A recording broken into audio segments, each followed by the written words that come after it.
Всем привет! Сейчас 2 часа ночи, и на телефоне 5%. Я могла бы поставить на зарядку телефон и отложить это видео на потом, либо я могла бы поспать и проснуться утром, тогда снять это видео. Либо я так и откладывала бы его каждый день на следующий год, на следующий год и следующий и так далее. Хочу просто поделиться своими мыслями, что сейчас происходит в формате влога, наверное, какого-то. Первый факт просто вам. Я ненавижу монтировать. Вот прям у меня был период, когда я работала монтажером. Ну, это очень громко сказано, монтажером на самом деле. Я просто чистила, ну, это типа вот такие базовые действия. Я просто снимала и чистила моменты, где спикер говорил вот такие моменты я просто убирала и сокращала. Все, больше ничего там монтажерского во мне не было. Но даже вот этот вот процесс, он сильно мне не понравился, потому что это было долго, муторно, очень мой ноут был таким неприятным. В общем, я занималась этим, наверное, где-то полгода, и потом убегала как можно. Я была согласна сделать хоть что угодно, но не это. В общем, с тех пор я ненавижу монтировать. Но, конечно, я монтирую. Периодами бывает такое вот вдохновение, что-то открывается, и я начинаю что-то... Или увижу какой-то рилс, где туториал, да, есть, например, интересный, тоже могу смонтировать. Но это происходит так редко, что из-за этого страдает мой контент, из-за этого страдают мои социальные сети и мои цели. Я сейчас живу с... Хотела бы я показать, конечно, но я забыла дневник в другом месте. По идее, я вчера должна была сделать уже отчет второй недели. Если коротко, есть система 12-недельной планы. Давайте поставим чай, потому что я хочу чай. Я люблю чай. В общем, я дома сейчас одна, потому что мы сдаем СДВ Годосон. Перехожу с одной темы на другой. Во-первых, рассказывала про 12-недельный план, да. Есть книга «12 недель в году». Я ее прочитала где-то вот в конце декабря, в 30-х числах, и решила начать этот год, 2025, с новыми целями, с новыми планами, и чтобы это было по-новому. Обожаю я блогера Митрошину, Сашу, и она вот советовала, она тоже вот этим сейчас планами действует, и я вот повторяю. Вот. Я стараюсь снимать и говорить так, чтобы меньше монтировать. Понимаете, насколько я это не хочу делать. 12-недельный план. Основной смысл, не буду подаваться прям в деталях, но основной смысл про то, что как успеть достичь своих целей, которые ты ставишь на год, за 12 недель. 12 недель — это 3 месяца. Вот, я считаю, с 1 января, хотя по факту я начала что-то делать с 5 января, но окей, мы это забудем, потому что с 1 января звучит, понятнее просто. С 1 января до 31 марта, получается, до 1 апреля.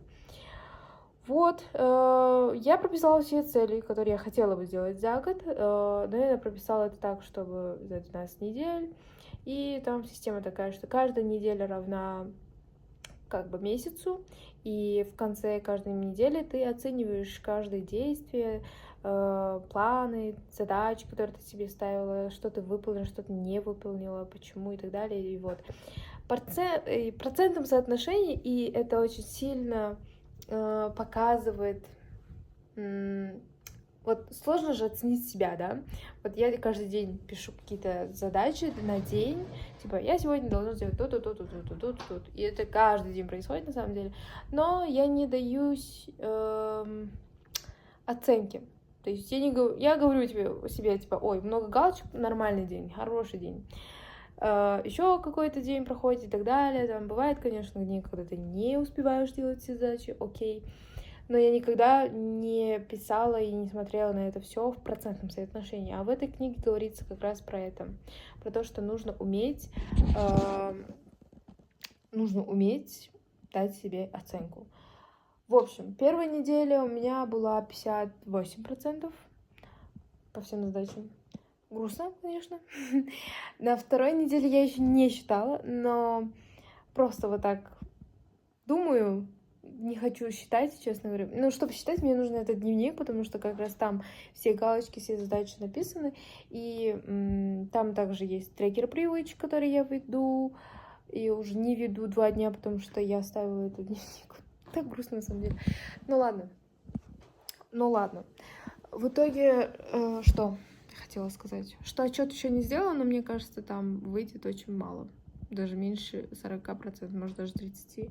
И это грустно, конечно, потому что каждая неделя, ну и ладно, даже если не 100, она хотя бы должна была быть 70 либо 80. Это как, блин, я вспоминаю оценочный период в университете.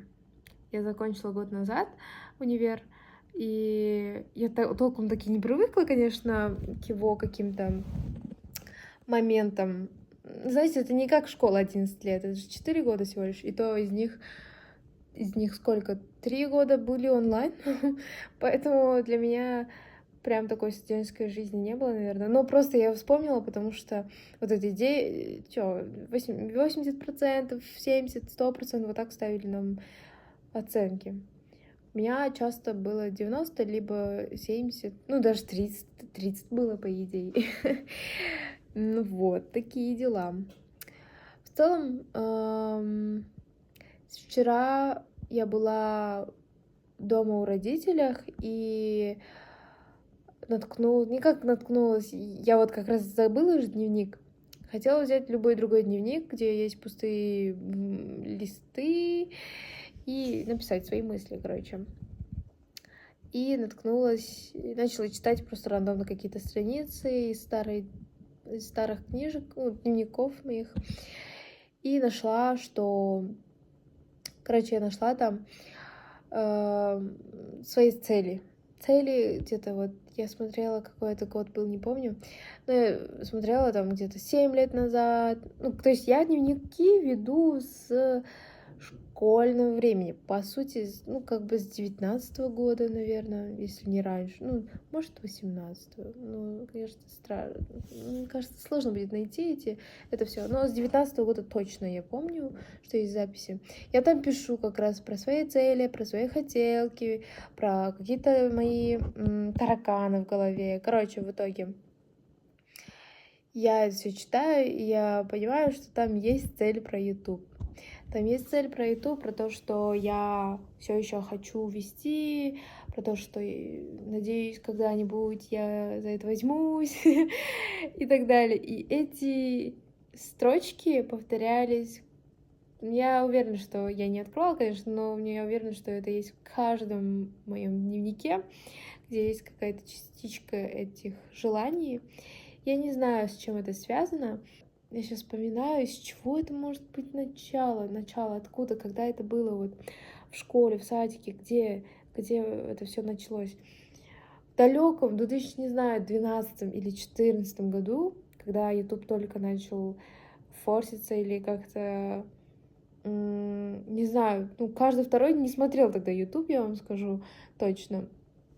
Я смотрела Катю Клэп, Иван Гай, вот из ярких, которые я помню. Плюс еще были какие-то каналы, где влоги велись ежедневные и так далее. И я супер вдохновлялась, мне они очень нравились. Я прям вот все, что я делала, смотрела. Я помню, как я ждала, я прям все время обновляла YouTube. И когда они выкладывали видео, я вот чуть ли не одним из первых была, которая смотрела их. И, короче, еще на тот момент, может, еще раньше, по телевизору показывали сериал iCarly. Блин, такие теплые чувства, когда я об этом вспоминаю. Блин, iCarly, Виктория Джастис, Дрейк и Джордж. Короче, наподобие этого, Big Time Rush, да, например, вот эти все сериалы, ситкомы, не знаю, как правильно их назвать, но я просто без ума была от сюжета, от персонажей. Я всегда восхищалась Викторией Джастис. Я всегда представляла, что когда я вырасту, я буду такой, когда я вырасту, я поступлю в такой универ. И кто знал, что универа такого у нас нету. И даже если формально они есть, жизнь там не такой, как в сериале и так далее. Короче, я без ума от этих всех мыслей, и я связываю все это с тем, что, наверное, вот наблюдая за этой жизнью, наблюдая за этими персонажами, да, за их образом жизни, я как-то притянула, наверное, все, что сейчас меня окружает. И вот это, как сказать, не отстающее желание вести YouTube-канал, снимать влог, о чем-то рассказывать, вообще быть в кадре и так далее, началось, наверное, вот тогда уже. Тогда вот первые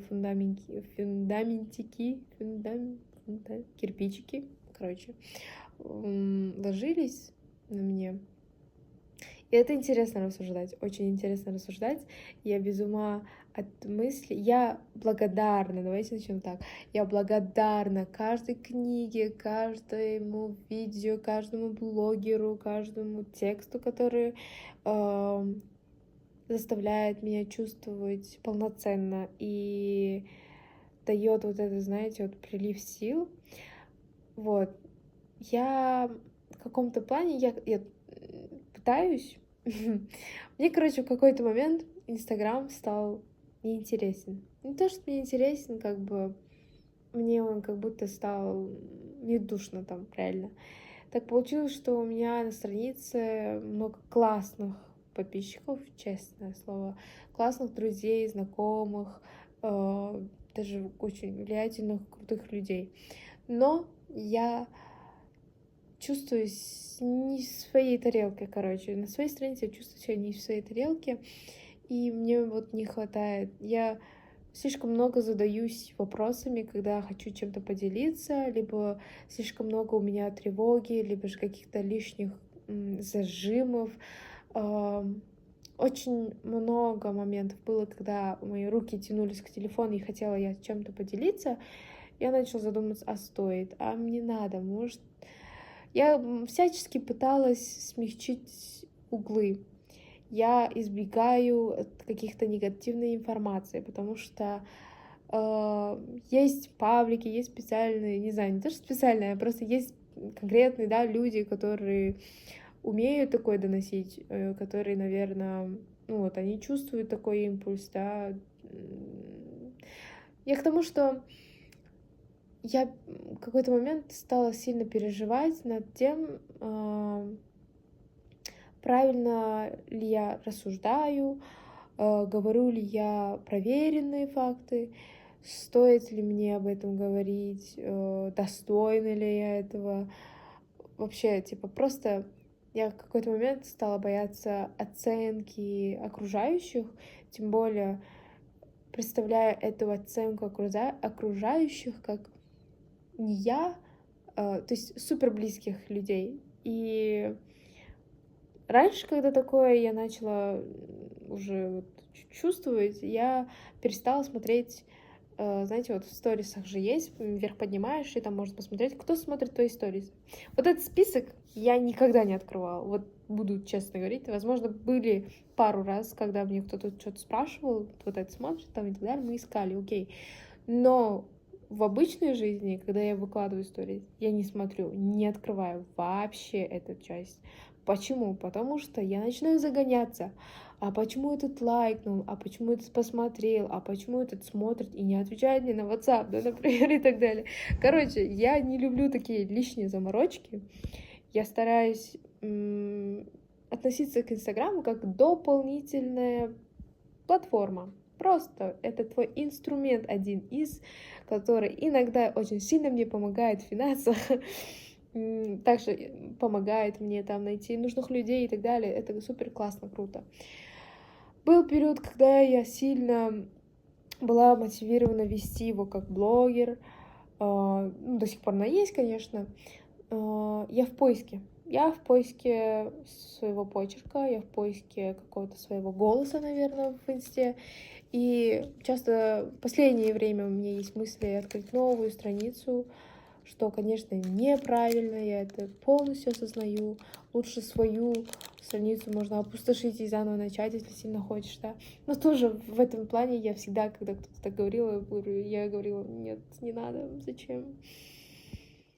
В общем, в любом случае, как бы оно ни было, я скрываю о том, что я веду YouTube-канал от знакомых людей, особенно от инстаграмных моих подписчиков, но, скорее всего, рекомендациями или какими-то подписками и так далее дойдет до кого-то, конечно, но я хочу не разглашать об этом до тех пор, пока не почувствую какую-то стабильность и простоту в этом деле. Вот. Стараюсь быть какой-то жесткой для себя. Я заметила, что я капец какая мягкая на самом деле в работе и в целом в жизни. Я поняла, что я очень много уступаю, неважно кому, неважно в каких ситуациях, вообще в целом. Я недавно заметила то, что я часто употребляю слово «ну окей, окей, но хотелось бы так, ну ладно». Вот этот вот позиция, наверное, неправильная. Я думаю, что это в каком-то плане уступка от себя, будто я не ставлю себя в первую очередь, а ну, такая, ну ок. Короче, стоит об этом задуматься мне еще. И интересные вот у меня рассуждения есть в голове, которые, я надеюсь, будет кому-то полезной. Я надеюсь, кому-то поддержит это, кому-то найдет. И в целом, я думаю, нужно меньше задумываться. Честно, меньше задумываться и больше делать. Все. Всем спасибо. Это был такой смолток перед сном. Я очень часто записываю такие видео, на самом деле, очень давно. И ни разу не выкладывала его и как-то не делилась, потому что думала, ну зачем? Ну кому это нужно, камон? Тем более без какого-то профессионального света, да, без какого-либо продающего темы и так далее. Я думала, зачем это все? Для кого? Вот ну, зачем просто? Я не знаю. Вот бывает иногда чувство внутри, что ты хочешь это сделать, и все. И ты не понимаешь, зачем это, для чего это. Только душа, наверное, знает, почему он этого хочет. И вот это чувство, иногда нужно быть верным к ним. Имеется в виду, нужно послушаться и делать. Я хочу по этому поводу, по этой причине пойти и попробовать, к чему это приведет. Без какой-либо цели, без какой-либо монетизации и так далее. Возможно, просто для себя, для галочки, возможно, тоже, чтобы я могла сказать, да, Гульнас, ты мечтала об этом, да, Гульнас, ты это сделала. И неважно зачем, и неважно для кого, но главное, вот в глазах ребенок, который сколько там ей лет было тогда, 10, она мечтала, и вот когда ей стало уже 22, она смогла это реализовать.